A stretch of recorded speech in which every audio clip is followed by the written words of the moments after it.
Bonjour, nous allons aujourd'hui aborder la formation du pétrole. Vous en avez besoin pour aborder correctement la sortie géologique que nous allons faire ensemble. Alors tout d'abord, le pétrole est une roche liquide de couleur noire.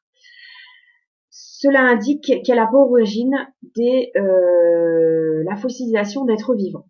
Alors j'explique. Dans le pétrole, on retrouve ce type de molécules. Et dans les êtres vivants, on retrouve ce type de molécules. Comme vous pouvez le constater, ces molécules se ressemblent énormément. Dans le pétrole, on va retrouver des molécules essentiellement constituées de carbone et d'hydrogène avec une chaîne carbonée. Donc on appelle le pétrole une roche carbonée puisqu'elle contient une grande quantité de carbone.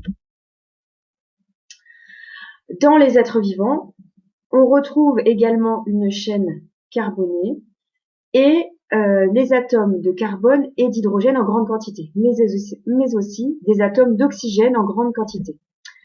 Donc, ces molécules se ressemblent énormément. En fait, les molécules du pétrole sont issues de la transformation des molécules d'êtres vivants. D'où le nom roche carbonée. Alors, pour comprendre comment s'est formé le pétrole, on va partir d'un milieu marin contenant des êtres vivants, animaux et végétaux marins. Donc souvent c'est du plancton, ce qui est représenté par les petits points verts ici sur le schéma.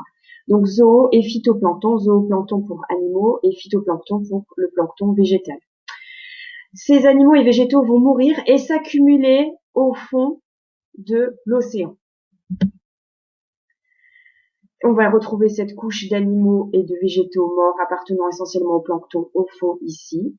Ils vont être rapidement recouverts de sédiments, d'une couche de sédiments, et ils ne vont donc pas totalement se décomposer. Donc ça arrive dans des milieux particuliers où la décomposition des êtres vivants va être partiellement stoppée. Ces êtres vivants vont décomposer la couche noire ici, va être recouverte par de nombreuses couches de sédiments et va se retrouver enfouie en profondeur. Une fois en profondeur, elle va alors subir des transformations parce qu'il y a une augmentation de la température et de la pression. Et donc, sous l'effet de cette augmentation de température et de pression, les molécules organiques vont petit à petit se transformer en molécules de pétrole, en molécules carbonées, et perdre leur atome d'oxygène. Le pétrole liquide va alors se former et sous l'effet de la pression va avoir une tendance naturelle à remonter vers la surface. Pour constituer un piège à pétrole complet, il faut que le tout soit recouvert par une couche de sédiments imperméables. À ce moment-là, le pétrole liquide va se retrouver bloqué en profondeur. On aura alors une roche-mère, celle à l'origine du pétrole, une roche réservoir qui va contenir le pétrole liquide, le pétrole sera remonté de la roche-mère dans la roche réservoir.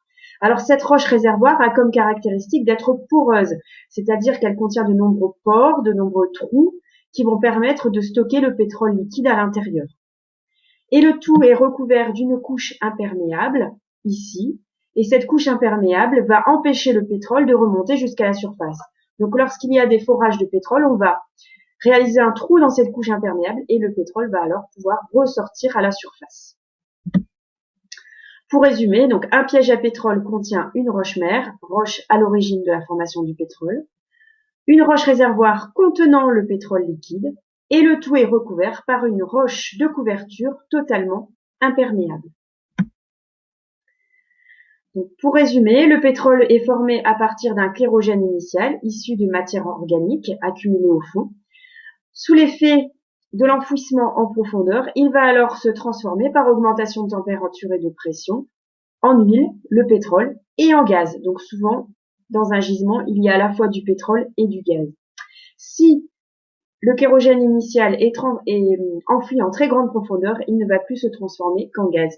D'où certains gisements uniquement que de gaz, puisque la transformation s'est complètement réalisée en gaz.